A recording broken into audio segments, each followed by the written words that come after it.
Hello students, welcome to RNS classes. आज हम class 10th के पेयर ऑफ लीनियर इक्वेशन के थर्ड एक्सरसाइज के थर्ड क्वेश्चन को डिस्कस करते हैं। 3.3 के थर्ड क्वेश्चंस को, जिसमें आपके 6 पार्ट दिए हुए हैं। मोस्ट इंपॉर्टेंट क्वेश्चंस आपको मैंने बताया था, जो वर्ड प्रॉब्लम्स होते हैं वो मोस्ट इंपॉर्टेंट। तो पहली एक रिक्वेस्ट आप सब बच्चों से ये है, प्लीज़ वीडियो को फॉरवर्ड करके मत देखिएगा इस लेक्चर में। खासकर भले आपको ये वर्ड प्रॉब्लम आता होगा स्टूडेंट्स, टेक्निक हो सकती है कि मैं आपको जो सिखाऊं आपको ज़्यादा बेटर लगे, तो थोड़ा टाइम लगेगा। 6 ऑप्शंस हैं, 6 ऑप्शंस में पूरे आप एक एक क्वेश्चंस को ध्यान से देखिए। फिर इस वर्ड प्रॉब्लम पे मैं पूरी सीरीज़ बनाऊंगा, जैसे मैंने सब्स्टिट्यूशन एलिमिनेशन पे पूरी सीरीज़ बनाई थी। मैं वर्ड प्रॉब्लम पे ही ऐसी सारी सीरीज़ बना के वीडियो अपलोड करूँगा। इन 6 ऑप्शंस को पूरे अच्छे तरीके से देखिए, मेरी टेक्निक सीखिए, उस वे से आप करिए। आपको ज़्यादा ईजी लगेगा तो करिएगा, नहीं ईजी लगेगा तो आप अपने वे को फॉलो करिएगा। ठीक है स्टूडेंट्स, चलिए करते हैं। पहला क्वेश्चन क्या देखिए, the difference between two number is 26। Most important difference जब आए आपको क्या सोचना है मैं बताऊंगा। And one number is 3 times the other, then find the number. चलिए पहला स्टेटमेंट हम पहले क्वेश्चंस को तोड़ तोड़ के ब्रेक करके पढ़ेंगे। पहला क्या बोल रहा है स्टूडेंट्स, देखिए the difference between two number is 26। तो तुरंत लेना है let the two numbers be, let the numbers be X and Y. ठीक है स्टूडेंट्स, अब देखिए ध्यान से, यहाँ पे डिफरेंस दिया है और डिफरेंस का जो रिजल्ट है वो पॉजिटिव है। जो डिफरेंस का रिजल्ट है वो पॉजिटिव है। देखिए मैं रटवाऊंगा नहीं आपको, मैं आपको कॉन्सेप्ट सिखाऊंगा। स्टूडेंट्स, अगर कोई दो नंबर के डिफरेंस का रिजल्ट अगर पॉजिटिव आया है तो पक्का वो दो बड़े में से छोटे को माइनस किया गया होगा तभी ना आया है। फॉर एग्जांपल मैंने बोला एक नंबर 6 है, एक नंबर 4 है और इसका जो डिफरेंस है वो 2 है, तो क्या 4 - 6 2 आएगा? नहीं ना, 6 - 4 क्या आएगा? 2 आएगा। ऐसे ही दो नंबर अगर एक्स और वाई है तो पक्का दोनों में से माइनस करने पे 26 आया है, तो श्योर है the difference between two number, मतलब इन दोनों का जो डिफरेंस है वो 26 है। बट डिफरेंस अगर है बच्चों तो पक्का एक बड़ा होगा एक छोटा होगा। एडिशन होता तो समझ आता, डिफरेंस है तो पक्का एक बड़ा होगा एक छोटा होगा। तो बोलेंगे let the two number be X and Y such that हम ले लेते हैं, suppose x is greater than Y, x बड़ा है। तो जब डिफरेंस वाला स्टूडेंट्स पहला इक्वेशन लिखेंगे तो क्या लिखेंगे, अकॉर्डिंग टू क्वेश्चन बोला है डिफरेंस, मतलब x में से जब y को माइनस कर रहे हैं, देखिए बड़े में से जब छोटे को माइनस करें तो कितना आ रहा है 26। This is your first equation. लगा रहा है इजी, ये आपकी क्या है फर्स्ट। देखो बच्चे गलती क्या करते हैं यहाँ पे, हाँ y लिख देते हैं y - x, यहाँ कभी y - x लिख देंगे, कभी x - y लिख देंगे, तो वहाँ गलती हो जाती है। इस बात को ध्यान रखना है, क्योंकि अगला देखिए क्या लिखा हुआ है, and one number is 3 times the other. अब एक बात बताइए, अगर आपने x को बड़ा सपोज किया है तो one number is 3 times other, मतलब बोल रहा है जो एक नंबर है ना वो दूसरे का 3 गुना है। देखिए x, ये श्योर है, डैम श्योर है, x ही तो बड़ा है ना, x बड़ा है तो x अभी भी तो बड़ा रहेगा ना, और x y से कितना बड़ा है, देखो बोल रहा है एंड वन नंबर जो x है ना वो y से कितना बड़ा है, 3 गुना है। मैं क्यों बोल रहा हूँ x ही बड़ा, बिकॉज मैंने पहले बोल दिया x बड़ा है y से। और x देखो यहाँ पे बोला डिफरेंस 26 है, और यहाँ क्या बोल रहा है जो x है वो y से कितना टाइम्स है, 3 टाइम्स। देखिए स्टूडेंट्स 3 टाइम्स कब आएगा, 3 मोर देन कब आएगा, 3 लेस देन कब आएगा। ठीक है, इन सब का ध्यान रखना। जब मोर देन आए, जब लेस देन आए तो प्लस और माइनस, मतलब जब मोर का साइन आए तो दिमाग में लाना है प्लस, जब लेस देन आए तो क्या आएगा माइनस, जब टाइम्स आए 3 टाइम्स 4 टाइम्स 5 टाइम्स तो मल्टीप्लिकेशन क्या आएगा, मल्टीप्लिकेशन। क्या बोल रहा है इसमें, जो x है ना वो y का 3 गुना है। मेरी बात समझिएगा, x जो है वो y का कितना है, 3 गुना। आप एक बात सपोज करो, छोटी सी एक चीज़ कंडीशन हम देखते हैं। फॉर एग्जाम्पल बोल सकता हूँ मैं स्टूडेंट्स की बोल सकता हूँ जैसे, हाँ 9 इज़ 3 टाइम्स ऑफ 3 बोल सकता हूँ ना। इससे 9 क्या है, 3 का 3 गुना है ना, है कि नहीं है। जैसे 15 इज़ 3 टाइम्स ऑफ 5। देखिए 15 जो है ना 5 का क्या है, 3 टाइम्स है कि नहीं है। ऐसे ही x is 3 times of y, one number is 3 times the other, x is 3 times of y। मैं बोल रहा हूँ स्टूडेंट्स आपको बनाना क्या है, इक्वेशंस। आप पढ़ रहे हो क्या, लीनियर इक्वेशन आपको बनाने हैं इक्वेशन। ये इक्वेशन नहीं है। अगर आपको इक्वेशन बनाना है, इक्वेशन का मतलब अगर इन दोनों के बीच में इक्वलिटी लानी है, अगर आपको दोनों के बीच में इक्वलिटी लानी है तो क्या अभी इक्वल कर पाओगे? नहीं, बिकॉज एक बड़ा एक छोटा है। जैसे देखिए एक बड़ा एक छोटा है, अगर दोनों को इक्वल करना है, एक बड़ा बेटा है एक छोटा बेटा है, बड़े बेटे के पास कम है, छोटे बेटे के पास बड़े बेटे के पास 3 गुना ज़्यादा है छोटे बेटे से। अगर दोनों को स्टूडेंट्स इक्वल करना हो तो हम क्या करेंगे, छोटे बेटे को 3 गुना बढ़ा देंगे। भाई जो कम है उसको 3 गुना बढ़ा देंगे। जैसे देखिए 3 को मैंने 3 से मल्टीप्लाई कर दिया तो क्या आ गया, 9 आ गया ना। वैसे मैंने 5 को अगर 3 से मल्टीप्लाई कर दिया तो 15 आ गया ना, बिकॉज ये 3 टाइम्स, देखिए ये 15 3 टाइम्स बड़ा था। जब 15 बच्चों 3 टाइम्स बड़ा था तो मैंने इसको 3 से मल्टीप्लाई कर दिया, देखिए दोनों आपस में इक्वल हो गया। वैसे ही x 3 टाइम्स बड़ा था ना बच्चों, x बड़ा था ना, तो छोटे को दे दो ना, ठीक। क्या हो गया, x is equal to 3y। This is your second equation. देखो इक्वालिटी आ गई, इक्वेशन बन गया ना, यहाँ भी इक्वेशन, यहाँ भी इक्वेशन। अब क्या करना है, आपको सब्स्टिट्यूशन लगाना है। आप पहले दोनों इक्वेशन को यहाँ लिख लीजिए, x minus Y is equal to 26, x is equal to 3y। Students मैं यहाँ से इक्वेशन सॉल्व नहीं करना चाह रहा हूँ, बट चलिए मैं कर देता हूँ। फॉर एग्जाम्पल ये आपकी फर्स्ट इक्वेशन, ये आपकी सेकंड इक्वेशन है। Putting the value of x in first, देखिए x की वैल्यू 3y हम डायरेक्टली पुट कर सकते हैं, सब्स्टिट्यूशन यहाँ डायरेक्टली अप्लाई कर सकते हैं, ठीक है। ठीक, चलिए रखते हैं, मैं डायरेक्टली करता हूँ स्टूडेंट्स। x की वैल्यू मैं कहाँ पुट करूँगा, यहाँ पे पुट करूँगा, बिकॉज मैंने सब्स्टिट्यूशन एलिमिनेशन करा चुका है काफ़ी ज़्यादा। तो यहाँ रखते हैं 3y, बगल में क्या है minus Y is equal to कितना आ गया 26, 3y minus Y 2y is equal to कितना हो गया 26, y इज इक्वल टू कितना हो गया स्टूडेंट्स 13, ठीक है। y 13 की वैल्यू यहाँ पुट करेंगे, x इज इक्वल टू कितना था 3 इंटू वाई, 3 इंटू वाई, तो x इज इक्वल टू कितना हो गया 3 into 13, x is equal to 13 3 is what 39। देखो देखो ध्यान से देखो, पीछे देखो नहीं आगे देखो, x is equal to 39 and y is equal to 13, मतलब 1 नंबर इज 39 है, सेकंड नंबर इज 13। देखिए ध्यान से 39 है, 3 गुना है ना 13 के, 13 3 39, दोनों का डिफरेंस करिए बच्चों 26 आ रहा है। देखिए दोनों का डिफरेंस 26 है ना, 39 माइनस 13 कीजिए कितना आ रहा है 26, परफेक्ट। मेरी बात समझ आई ना। चलिए इसका सेकंड पार्ट देखते हैं। सुन जल्दी जल्दी हमें सारे क्वेश्चंस को सॉल्व करना है। हमारा मेन फोकस क्या है, इक्वेशंस बनाने पे, मेन फोकस है स्टूडेंट्स इक्वेशन बनाने पे।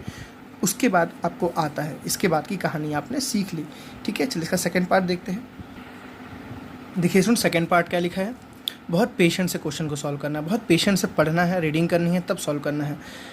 The larger of 2 supplementary angle, तुरंत देखिए सप्लीमेंट्री एंगल बोल दिया, 2 सप्लीमेंट्री एंगल, तो स्टूडेंट्स आपको पता होगा let the angles be, let the angles be. आपको पता है अगर एक एंगल x होगा तो इसका सप्लीमेंट्री कितना होता है स्टूडेंट्स 180 माइनस एक्स। प्लीज़ इतने तो नॉलेज होनी चाहिए। अगर एक एंगल x है तो उसका कॉम्प्लीमेंट कितना होगा 90 माइनस एक्स। अगर एक एंगल x है तो सप्लीमेंट कितना होगा 180 माइनस एक्स। सप्लीमेंट्री एंगल मतलब होता है दो एंगल का सम कितना हो जाए 180 डिग्री। कॉम्प्लीमेंट्री एंगल मतलब होता है दो एंगल का सम कितना हो जाए 90 डिग्री। दोबारा बोल रहा हूँ, कॉम्प्लीमेंट्री का मतलब होता है दो एंगल का सम 90। देखिए इन दोनों को सम कीजिए बच्चों, x प्लस 90 माइनस एक्स, देखिए x से x कैंसिल, रिजल्ट कितना आया 90 आया। दोनों का सम कितना होगा 180, इन दोनों का सम 180, इसको बोलेंगे सप्लीमेंट्री। देखिए ये दोनों क्या है सप्लीमेंट्री एंगल, ये दोनों क्या है कॉम्प्लीमेंट्री एंगल, ठीक है। तो क्या बोला था यहाँ पे, the larger of 2 supplementary angle, मतलब 2 सप्लीमेंट्री एंगल है तो डेफिनेटली एक लार्जर होगा एक स्मॉलर होगा। हो सकता है कि एक लार्जर एक बड़ा एक छोटा हो। जैसे फॉर एग्जांपल मैं आपको दिखाता हूँ, जैसे मान लीजिए मैंने लिया 110 लिया और एक 70 लिया। देखिए दोनों सप्लीमेंट्री है ना, क्यों है, बिकॉज 110 प्लस 70 बच्चों कितना आता है 180 आता है। देखिए एक लार्जर एक स्मॉलर है ना, ऐसे ही ये दोनों नंबर हैं, वेरिएबल के फॉर्म में आपको लेना है, ठीक। तो हम कैसे लेंगे, यहाँ ध्यान दीजिए, हम x और 180 माइनस एक्स को नहीं लेंगे, बिकॉज हम क्या पढ़ रहे हैं, इन 2 वेरिएबल पढ़ रहे हैं। तो हम बोलेंगे let the angles be x and y। मैं दोबारा यहाँ लिखता हूँ, let the angles be x and y। अब आपको एक पता है ये दोनों क्या है सप्लीमेंट्री एंगल स्टूडेंट्स, ये दोनों क्या है सप्लीमेंट्री एंगल है। तो अकॉर्डिंग टू क्वेश्चन तुरंत आपको लिखना है, according to question x plus Y कितना होगा 180। देखिए आपने एक इक्वेशन बना लिया ना, बिकॉज आपको पता होना चाहिए यहाँ पे सप्लीमेंट्री का मतलब क्या होता है। सप्लीमेंट्री का मतलब दोनों एंगल का सम 180। यहाँ पे बोला था the larger of 2 supplementary angle, तो तुरंत मैंने बोल दिया दोनों सप्लीमेंट्री एंगल क्या होंगे x एंड y। तो पहली इक्वेशन हमने फट से बना ली। अब देखिए आगे पढ़ते हैं क्वेश्चन दोबारा, the larger of 2 supplementary angle, तो मतलब पक्का इन दोनों में से एक बड़ा है और एक छोटा है। तो तुरंत लिख दीजिए x is greater than y, let x is greater than y, x बड़ा है और y क्या है छोटा। The larger of 2 supplementary angle exceeds the smaller. देखिए अब क्या बोला, जो x है ना वो y से बड़ा है, एक्सीड्स द स्मॉलर मतलब जो x है ना वो बड़ा है किससे, y से, ठीक। Exceeds the smaller by 18 degree. बच्चों समझ गए आप, जो x है ना वो बड़ा है y से, कितना डिग्री बड़ा है 18 डिग्री बड़ा है। फॉर एग्जांपल मैं हूँ और ये मेरा भाई है, ये मैं हूँ और ये मेरा भाई है। मेरे पास स्टूडेंट्स 20 रुपये है, मेरे भाई के पास 2 रुपये। देखिए मेरे पास कितने रुपये ज़्यादा हैं, 18 रुपये ज़्यादा है ना, मेरे पास 18 रुपये ज़्यादा है ना। तो मेरे भाई और मेरे को अगर इक्वल करना हो तो मेरे भाई को क्या कितने रुपये दे देंगे लोग, 18 रुपये। देखिए यहाँ पे टाइम्स नहीं है, यहाँ पे एक्सीड है। देखिए एक्सीड है, एक्सीड मतलब मोर देन, एक्सीड का मतलब क्या हुआ मोर देन। तो क्या लिखा हुआ है the larger of 2 supplementary angle, जो दोनों सप्लीमेंट्री एंगल का जो लार्जर है एक्सीड कर रहा है, बड़ा है स्मॉलर से, छोटे से कितना डिग्री, 18 डिग्री। मतलब स्टूडेंट्स ये बड़ा है ये छोटा है, कितना छोटा, 18 छोटा ना, इसमें 18 दे दो तो x is equal to Y plus 18। मेरी बात समझ, देखिए जो छोटा है मैंने उसको प्लस किया, क्यों किया, बिकॉज एक्सीड लिखा है, टाइम्स नहीं लिखा है। जब टाइम्स लिखा तो 18 से मल्टीप्लाई करता। This is the first equation, this is second equation. अब मैं सॉल्व नहीं करूंगा, आपको मैं बताता हूँ कैसे करना है। x plus Y is equal to 180, this is your first equation. x is equal to Y plus 18, this is your second equation. Sorry 18 होगा, जरूरी नहीं है स्टैंडर्ड फॉर्म में लिखना बच्चों, क्योंकि आपको बस सॉल्व करना है। ठीक है, लीनियर इक्वेशन बनी, आपको सॉल्व करना। अब क्या करना है, देखो x की वैल्यू यहाँ पड़ी हुई है, उठा के यहाँ पुट कर दो, y के टर्म्स में सॉल्व कर दो, यहाँ से y निकलेगा, y की वैल्यू यहाँ पुट कर दो, यहाँ से x निकल जाएगा। आई थिंक आपको सब्स्टिट्यूशन आ रहा होगा। चलिए मैं इसको कर देता हूँ। x की जगह कितना रखेंगे स्टूडेंट्स, y प्लस 18, तो y plus 18 plus Y is equal to 180। देखिए मैंने x की जगह y प्लस 18 रखा है, y as it is 180 as it is, तो y प्लस वाई बच्चों कितना हो गया, 2y is equal to 180 minus 18, 2y is equal to 180 minus 18, तो 2y स्टूडेंट्स कितना आ गया, देखिए 0, 10 में से 8 गया 2, 7 में से 1 गया 6, 162, तो y इज इक्वल टू कितना आ गया, देखिए 2 8 ज़ा 16 एंड 2 1 ज़ा 2, 81 डिग्री, y आ गया 81 डिग्री। तो x निकाल लीजिए, x कैसे आएगा, y प्लस 18 है ना, तो x इज इक्वल टू कितना आ गया, y की वैल्यू देखिए 81 है ना, तो 81 प्लस 18। ठीक है स्टूडेंट्स, तो x कितना आ गया, 8 प्लस 1 9, 8 प्लस 1 9। अगर आपको चेक करना है, कैसे चेक करेंगे, देखिए किसी भी क्वेश्चन को रख के लिए दोनों का सम 180 आना चाहिए। देखिए दोनों का सम क्या 180 आ रहा है, 99 और 81, 9 प्लस 1 10, 9 प्लस 1 10 8, 18 आ रहा है। x जो होगा वो किसके इक्वल होगा, y में 18 ऐड करेंगे तो x के इक्वल हो जाएगा। देखिए y में 18 थोड़ा ऐड कीजिए स्टूडेंट्स, कितना आ रहा है, देखिए 8 प्लस 1 9, 8 प्लस 1 9, 99 आ रहा ना, तो देखिए ये भी 99 है। तो बहुत ईजी है, बहुत समझने वाली चीज़ ज़्यादा इसमें नहीं है। आप एक सही वे में समझोगे तो आपको सब कुछ समझ आएगा। ठीक है, इसका थर्ड पार्ट करते हैं स्टूडेंट्स अब। तो देखिए स्टूडेंट्स का थर्ड पार्ट क्या है, the coach of a cricket team buy 7 bat and 6 ball for 3800। आपको याद आ रहा है, मैं ग्राफिकल के जब क्वेश्चन कराया था तो उसमें आपकी एक इक्वेशन बनी थी। ठीक है, एक कोच है, अगर वो 7 बैट ले रहा है एंड 6 बॉल ले रहा है तो उसको कितना पे करना पड़ा स्टूडेंट्स, 3800 रुपीज़। प्लीज़ अगर आप प्रीवियस लेक्चर्स को जरूर देख के आइए बच्चों, क्योंकि मेरे सारे लेक्चर रिलेटेड होते हैं, मुझे ज़्यादा मेहनत करनी पड़ती है। अगर आप लेक्चर देख के आएंगे तो आपको भी दिक्कत नहीं होगी, मुझे भी ज़्यादा मेहनत नहीं करनी होगी, मतलब आपकी कोर्स थोड़ी सी स्पीड में हो जाएगी। ठीक है ना। लेटर शिवाय कुछ दिन बाद शिवाय 3 बैट एंड 5 बॉल, उसने दोबारा खरीदा 3 बैट एंड 5 बॉल्स। ठीक है ना, ऐसे लगा लेना है आपको, फॉर 1750 रुपीज़। ठीक है, इसमें देखिए एक बार वो खरीदने गया तो 7 बैट और 6 बॉल खरीदा इतने रुपए में, दूसरी बार खरीदने गया तो 3 बैट और 5 बॉल खरीदा इतने रुपए में। बैट का कॉस्ट चेंज नहीं हो रहा है, बॉल का कॉस्ट चेंज नहीं हो रहा है, महंगाई नहीं बढ़ रही है। ठीक है ना, तो find the cost of each bat and a ball. तो मैंने बताया था ऐसे क्वेश्चन को क्या करना है, let the cost of 1 bat be x rupees and the cost of 1 ball be y rupees. ठीक है सुन, मैंने क्या बोला, एक बैट का कॉस्ट मान लो x है, एक बॉल का कॉस्ट क्या है मान लो y है। देखिए सुन, एक बैट x रुपीज़ में मिलता है, एक बैट अगर x रुपीज़ में मिलता है तो 7 बैट कितने में बच्चों आएगा, 7x में आएगा अकॉर्डिंग टू क्वेश्चन। एक बैट x में है तो 7 बैट 7x में आएगा। ठीक, उसने बैट खरीदा, बैट के लिए उसने इतना पे किया। एक बॉल y रुपीज़ में है, एक बॉल y रुपीज़ में, तो 6 बॉल कितने में होगी, 6y में। उसने 7 बैट का पे किया, 6 बॉल का पे किया, दोनों प्लस किया गया तो कितना आया स्टूडेंट्स, 3800 है ना। इजी इक्वेशन, आपको ज़्यादा मुझे समझाने की ज़रूरत नहीं है। 7 बैट का उसने पे किया 7x रुपीज़, 6 बॉल का पे किया 6y रुपीज़, टोटल कितना कॉस्ट आए। जो ये इक्वेशन सॉल्व होगी नहीं स्टूडेंट्स, जब ये सॉल्व होगा ना तो 3800 के इक्वल आएगा। एज इट इज़ 3 बैट का कितना हो जाएगा, एक बैट का x, तो 3 बैट का स्टूडेंट्स 3x। एक बॉल का y, एक बॉल का y रुपीज़, तो 5 बॉल का कितना हो जाएगा 5y। और जब दोनों को पे किया ना, बैट का कॉस्ट और बॉल का कॉस्ट, तो कितना है 1750। देखिए आपके पास 2 इक्वेशन हो गई सब्स्टिट्यूशन। अब मैं यहाँ से आप खुद करेंगे। ठीक है, मैं अब वर्ड प्रॉब्लम स्टूडेंट्स में बस इक्वेशन बनाऊंगा, आपको सॉल्व खुद करना है। आप समझ रहे होंगे, टाइम बचेगा क्योंकि मैंने सब्स्टिट्यूशन एलिमिनेशन आपको बता दिया कैसे करना है। आप यहाँ सब्स्टिट्यूशन लगाइए या एलिमिनेशन लगाइए, लेकिन आपको क्वेश्चन में लिखा हुआ बाई सब्स्टिट्यूशन, तो आपको सब्स्टिट्यूशन से ही करना है। एग्जाम में आपको टेंशन नहीं लेना, एग्जाम में ऐसा कुछ भी लिख के नहीं आता है, बिकॉज एग्जाम में इतने ईजी क्वेश्चन आते ही नहीं है, ठीक है। एग्जाम में टफ लेवल पे क्वेश्चन आते हैं वर्ड प्रॉब्लम में, इसलिए मैं आपको बोल रहा हूँ एक एक बेसिक चीज़ आप सुनते समझते चलिए, तभी आगे बढ़िए, आपको ज़्यादा परफेक्शन आप में आएगी। आप अभी भागने की कोशिश करोगे, नहीं ये तो आसान है, ये हो जाएगा, तो कुछ कॉन्सेप्ट्स मेरे वे से आपको समझ नहीं आएंगे, जो मैं वहाँ पे आपको समझाऊंगा, आपको दिक्कत होगी। तो इक्वेशन सॉल्व हो जाएगा, एक्स की वैल्यू एक से निकालनी है, दूसरे में पुट करनी है, दूसरे से वाई निकल के आएगा, वाई निकल के आएगा तो वाई की वैल्यू दोबारा इसमें पुट करनी है। आई थिंक आप सॉल्व कर लेंगे। चलिए फोर्थ पार्ट इसका देखते हैं स्टूडेंट्स, क्या लिखा है। देखिए फोर्थ पार्ट बहुत अच्छा क्वेश्चन है, काफ़ी बार एग्जाम में टीचर्स ने पूछा है इस चीज़ को, फेवरेट क्वेश्चन काफ़ी लोग का होता है ये।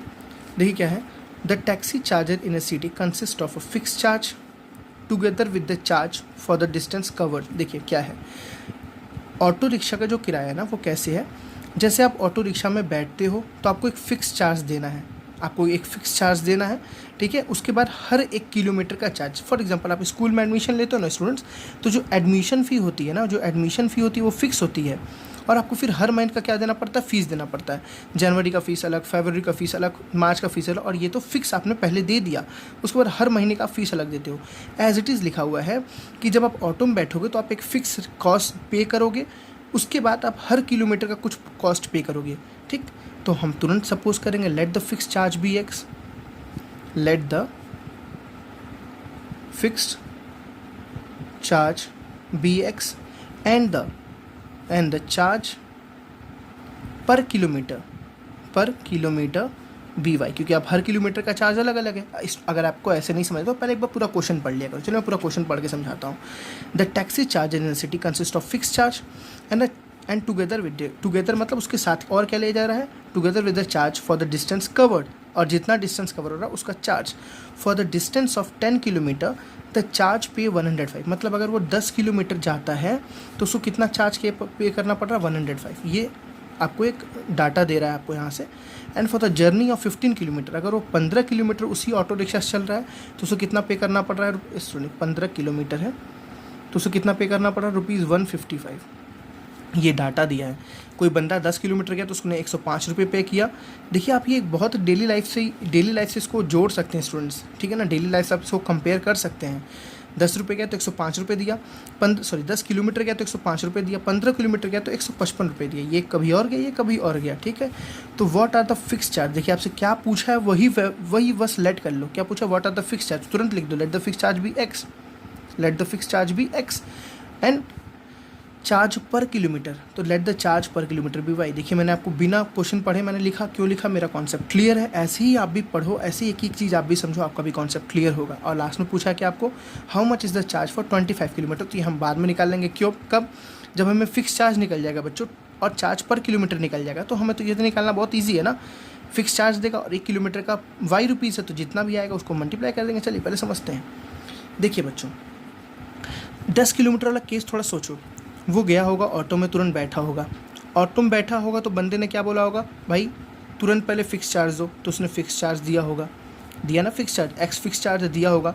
फिर क्या बोला, और क्या वो मांगेगा, कितना किलोमीटर जाना उसने पूछा, ड्राइवर ने पूछा तो वो कितना किलोमीटर, उसने बोला 10 किलोमीटर, तो उसने बोला 1 किलोमीटर का वाई है, 1 किलोमीटर का वाई है तो 10 किलोमीटर का बच्चों कितना हो जाएगा, 10 वाई हो जाएगा ना भाई। 1 किलोमीटर का किराया 5 रुपये है, तो 2 किलोमीटर का 2 × 5, 3 किलोमीटर का 3 × 5, 4 किलोमीटर का 4 × 5, ऐसे ही 1 किलोमीटर का वाई है तो 10 किलोमीटर का 10 × वाई। और ये टोटल कितना रुपये आया इसके पास, 105। मतलब उसने फिक्स चार्ज दिया, 10 किलोमीटर का चार्ज दिया, टोटल उसने कितना दिया, 105। नहीं पता ये क्या क्या है, वही निकालना है। चलिए 15 किलोमीटर क्या लेगा, जैसे ऑटो में बैठा तो तुरंत बोला मुझे फिक्स चार्ज दो, उसने फिक्स चार्ज दिया एक्स। ये कोई कभी दूसरे दिन बैठा तो उसने फिक्स चार्ज दिया एक्स।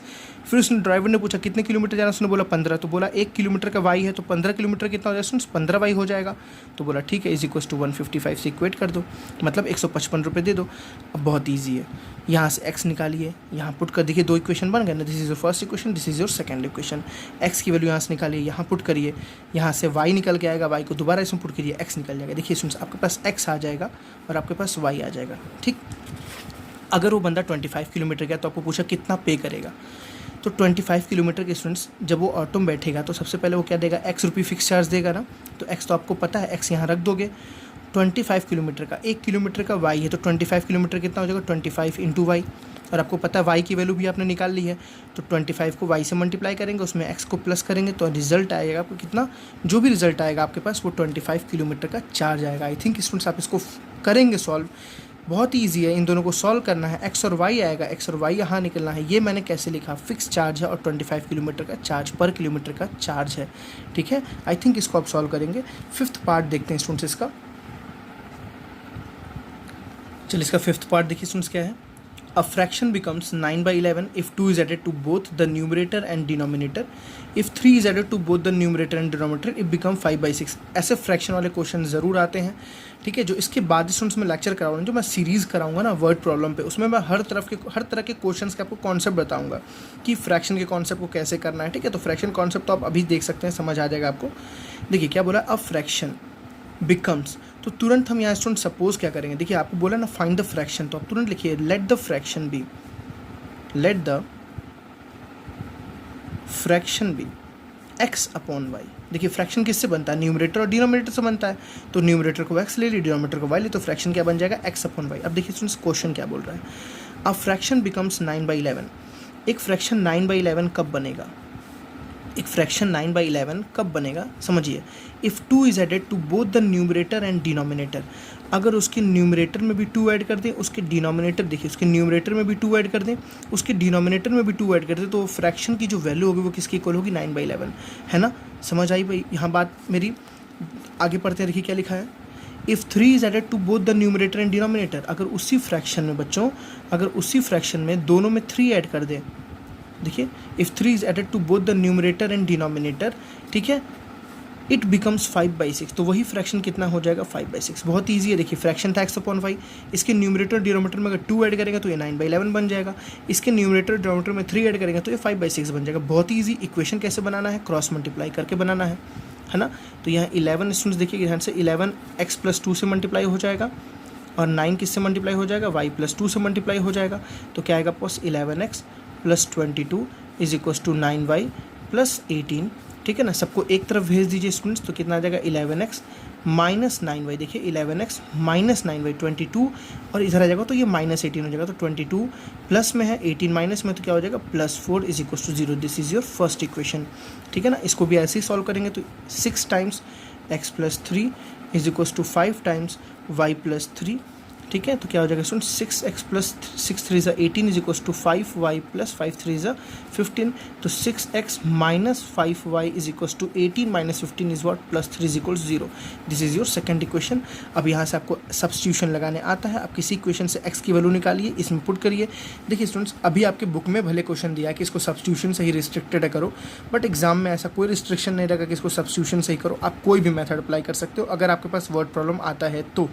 आज तक कभी एग्जाम में ऐसा आया कि नहीं है कि कभी इसको सब्स्टिट्यूशन से ही करो या इसको एलिमिनेशन से ही करो। वर्ड प्रॉब्लम अगर आया तो आपको बोला गया है बस इसको सॉल्व करो, ठीक है। तो आपने इक्वेशन बनाया, यहाँ तक 50% काम था, 50% आपको सॉल्व करना है। आई थिंक आपको आएगा। मैं दोबारा समझा रहा हूँ, फ्रैक्शन आपने सपोज किया था x अपॉन वाई, बोला एक बार न्यूमरेटर डिनोमिनेटर में 2 ऐड करोगे तो फ्रैक्शन 9/11 बन गया, न्यूमरेटर डिनोमिनेटर में 3 ऐड करोगे तो फ्रैक्शन 5/6 बन गया। अब इक्वेशन बनाने से आपको इतना तो आता ही, आपने linear equation, simple equation class 8th में पढ़ी हुई है, दोनों साइड क्रॉस मल्टीप्लाई करेंगे, इसमें भी दोनों साइड क्रॉस मल्टीप्लाई करेंगे, सॉल्व कर देंगे। लास्ट पार्ट 6 देखते हैं स्टूडेंट्स, एक्सरसाइज का क्या देखिए लिखा हुआ है आपके सामने, 1 मिनट। जैकॉब वाला क्वेश्चन है, ये भी अच्छे क्वेश्चन हैं, सारे क्वेश्चन अच्छे हैं NCERT में जितने भी हैं। 5 ईयर अगो, पहले पूरी अच्छी तरह से पढ़िए, sorry 5 year hence, 5 year hence मतलब स्टूडेंट्स क्या होता है, आज से 5 साल बाद, आज से 5 साल बाद, हेंस मतलब आज से बाद, ठीक है। The age of Jacob will be 3 times the age of his son, ठीक है। 5 ईयर अगो, 5 साल पहले, Jacob was 7 times age of his son, Jacob अपने बेटे का 7 गुना था। व्हाट आर देयर प्रेजेंट, देखिए जो पूछा है ना बच्चों, ऐसी ट्रिक है ये सारी, वर्ड प्रॉब्लम सॉल्व करने का ना जबरदस्त ट्रिक बताने वाला आपको सीरीज वाले लेक्चर में, ठीक है। तो आप क्या बोलिए, let the present age be, आपको जो पूछा है ना वही सपोज कर लो, तो लेट द प्रेजेंट अभी का, तुरंत का, ये प्रेजेंट का एज है, let the present age of Jacob, है ना, Jacob be x and his son ठीक है, सन का कितना है y, देखिए जैकब का x, सन का कितना है y। अब दोबारा क्वेश्चन को पढ़ना है आपको, ये है जैकब मतलब उसका फादर और ये उसका क्या है सन। अब देखिए बच्चों 5 ईयर हेंस, आज से 5 साल बाद, ये तो अभी की बात है, अब आज से 5 साल बाद चले जाओ पहले, तो 5 ईयर हेंस, यही मज़ेदार यहाँ मज़ा आता है, ठीक है ना। 5 ईयर हेंस, आज से 5 साल बाद स्टूडेंट्स, जैकब की एज कितनी होगी, थोड़ा जल्दी से बता दो तो मुझे, जैकब की एज कितनी होगी, x + 5, भाई आज x है, आज मैं 10 साल का हूँ, तो आज से 5 साल बाद कितने साल का होगा, 15 साल का। अभी x साल का है तो 5 साल बाद कितने साल का हो जाएगा, x + 5, और उसका सन कितने साल का हो जाएगा, y + 5। बहुत ही बेसिक सा चीज़ है। अब देखो दोबारा पढ़ो, 5 ईयर हेंस, आज से 5 साल बाद, द एज ऑफ जैकब, देखिए जैकब का जो एज है, the age of Jacob will be 3 times the age of his son. देखिए जैकब हमेशा तो बड़ा होगा बाबू, देखो समझो, जो फादर है ना वो तो हमेशा बड़ा होगा अपने सन से, और फादर कितना बड़ा है सन से, 5 साल बाद जो है ना फादर कितना बड़ा है, 3 टाइम्स अपने सन के। देखो ये 3 टाइम्स, 3 गुना है। तो मैंने बोला आपको इक्वेशन बनाना है ना, आपको y और x, फादर के एज में और सन के एज में कोई रिलेशन फाइंड आउट करना है आपको, इक्वेशन।